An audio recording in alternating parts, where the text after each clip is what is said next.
Hello everyone, I'm here today to talk about some Photoshop keyboard shortcuts. It's pretty important if you're going to use Photoshop a lot to learn the keyboard shortcuts. It saves a lot of time because instead of having to leave your workspace to go navigate menus, everything becomes at a click of a button. There are a lot of Photoshop keyboard shortcuts. I'm going to try to just talk about the ones that I find myself using quite some time, and they start off pretty simple and they build to getting a little bit more complicated. Down here at the bottom of the screen you should see a little keyboard, and the keyboard will display the keys that I am currently pressing.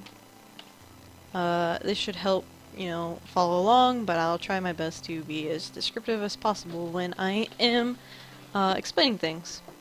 Pretty easily, right off the bat, you should know that B is the brush tool.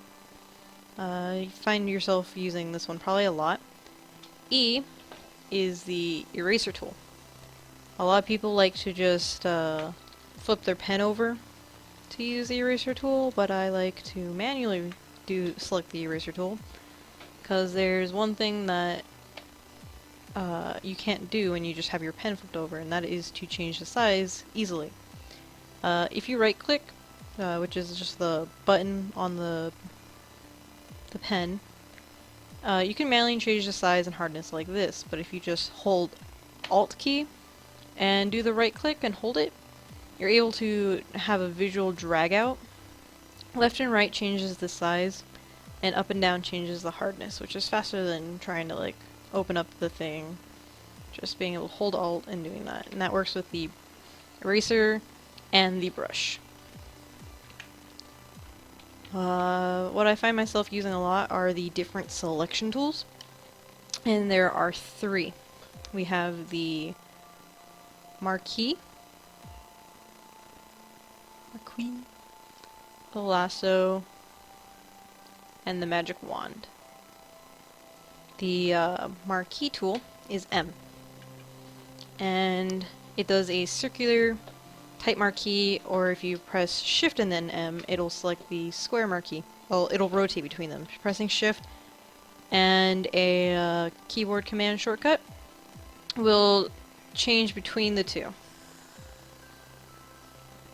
So M for marquee, L's for the lasso wand, when you don't need it to be square or circular, you just need these weird shapes. Shift L, the polygonal lasso tool, and then there's the magnetic lasso tool. But for most cases, the regular lasso tool works the best. And the magic wand tool, which is actually W. Wand. I very rarely use the magic wand tool, but it does have its purposes. The reason I don't use it as much is because it tends to leave these weird halos behind, and it leaves those halos behind because you need to change your tolerance. And that's a good thing. Tolerance is a different tutorial though, so I use it situationally, but Marquee and Lasso tool are primarily what you need most of the time.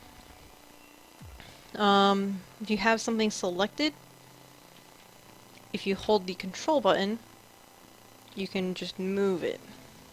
If you don't have anything selected and you hold the control button, it actually moves everything that's on that one layer. It moves the entire layer content.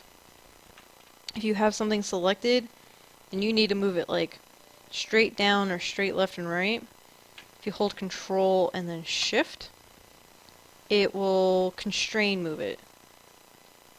And it also works with left and right. So if you need some, and it tries to go diagonally if you get a little too crazy with it, but yeah, pretty good at doing just straights. And if you have something selected, you can actually press Control D, and it will deselect everything. And if you press Control A, it will select everything it can, and then Control will just move everything on the layer, but you can also just Control move everything.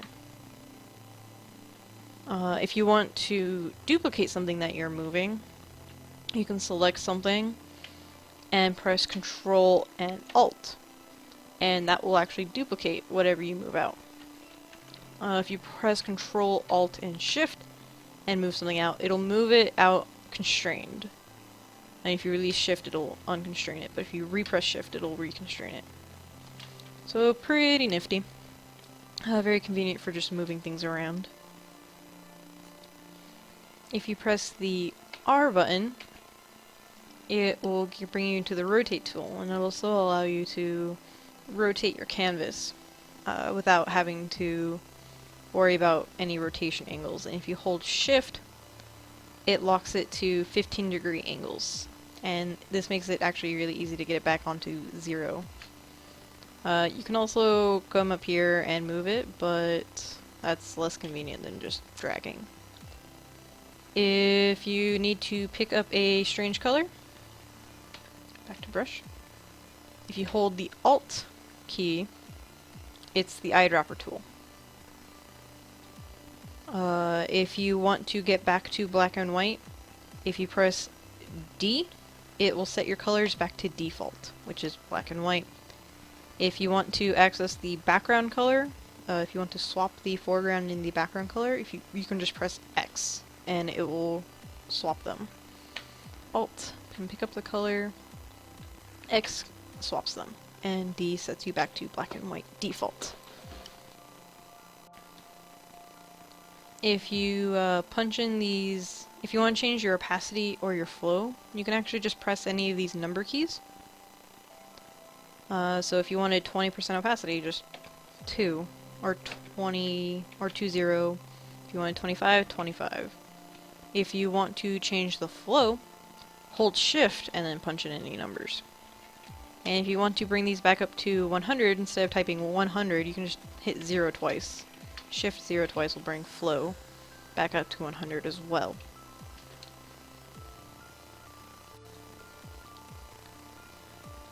Pressing the right-click button brings up your brush preset menu, but pressing F5 will bring up the brush edit menu. It has all your presets also in it, but if you needed to change your shape dynamics or your transfer, it's easier to just press F5. Or you can press this, but if this for some reason is not visible there, F5 will always work.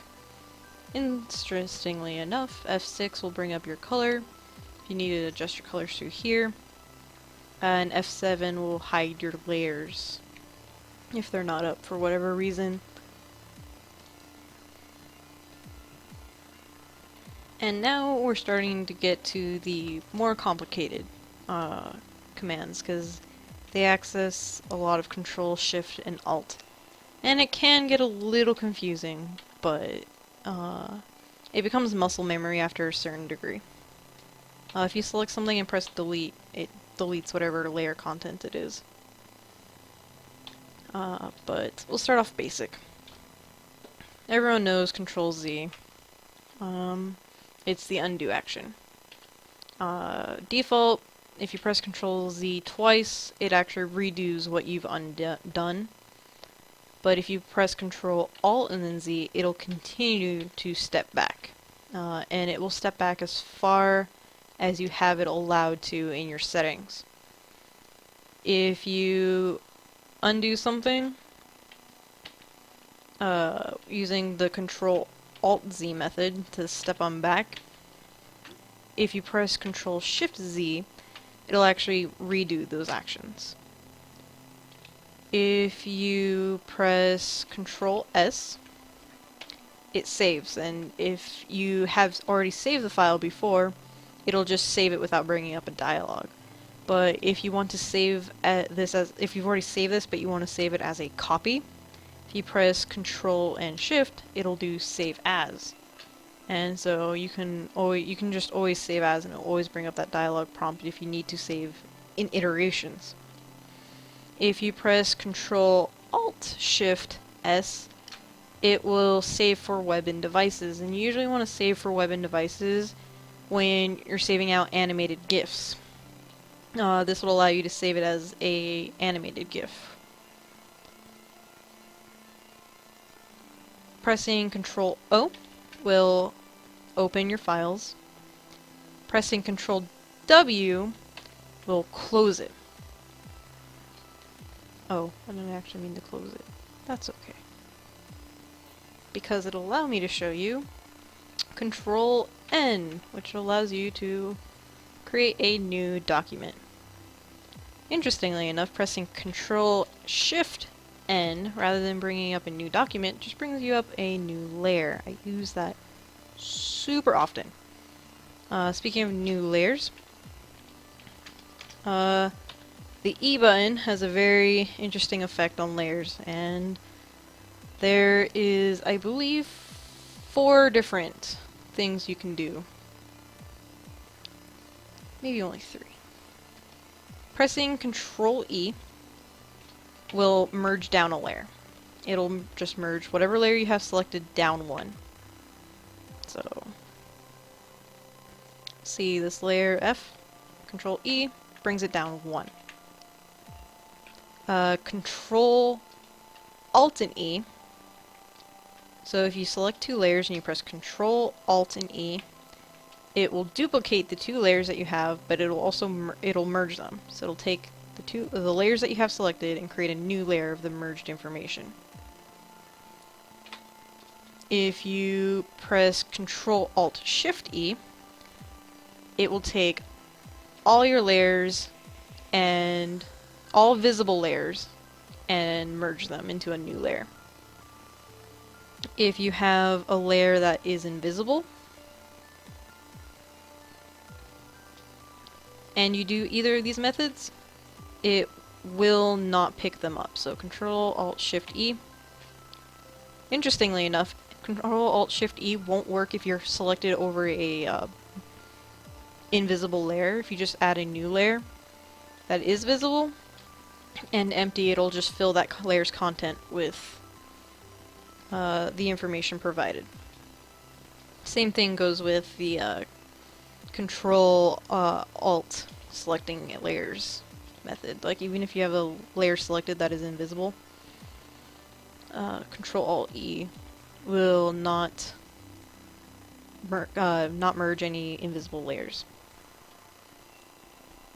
And if you press Control Shift E, instead of making a new layer, it will merge all your layers down to your all visible layers down into the background. So, pretty fun. Very helpful if you have like a lot of like layers and some you don't want to merge, but some need to be merged. Control E, merge down 1. Select 2, Control Shift E, merge. No, not Control Shift E. Control Alt E. Will duplicate them. I always get the E's confused. Control Shift Alt. That's why I also have Control Z. I just undo and retry it. But it's a lot more effective than trying to, you know, right click, merge down, or merge visible, or flatten image. To me. Because I don't have to deal with being in the layer panel. I can just stay in here.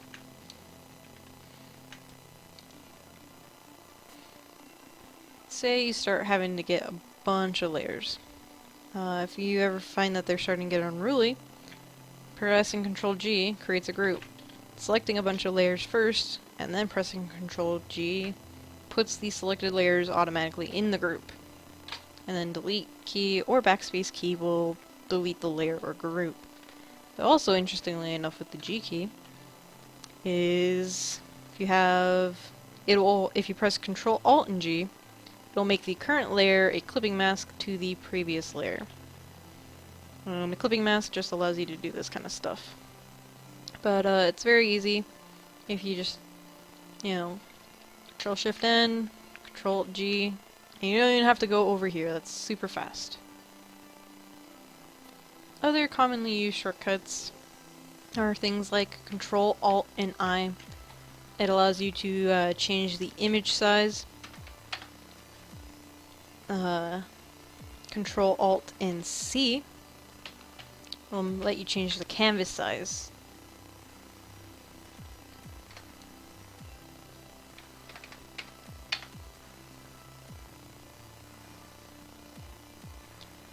Pressing Control and L will bring up the levels dialog. And I usually use the levels dialog rather than the brightness contrast dialog. Essentially, they do really similar things.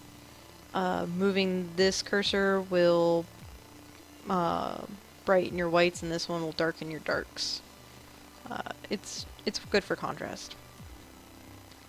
Interestingly enough, Control Shift and L will do an auto levels, and it doesn't always make things black and white. It tends to just try to boost the contrast on a layer so that the darks become black and then the lights become white. But because there's so little information on this layer, pressing Control Shift L will just make that orange turn into white. But it's situationally useful for more photos and stuff. Pressing Control Alt M brings up the curves, which is very similar to levels. You just have more control over your midtones. Using the curves is kind of a different tutorial, but knowing the shortcut if you do use curves is Control Alt and M. Control Alt and U brings up your hue and saturation menu. Fun stuff. Control Shift U though desaturates things. So those are pretty situational use, but being able to desaturate something is a lot. Control Shift U is better than going to like edit image, adjustments, desaturate. You know, not having to go through menus. Pretty bomb diggity.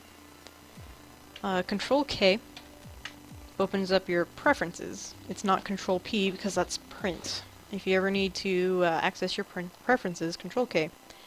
And this is where you can change things like the UI color, how many undos you have, how much performance space it takes. This is your undo history states, by the way. The bigger this number is, actually affects your system performance. So if you find Photoshop's kind of lagging a bit, check your history states and maybe take it down a little bit.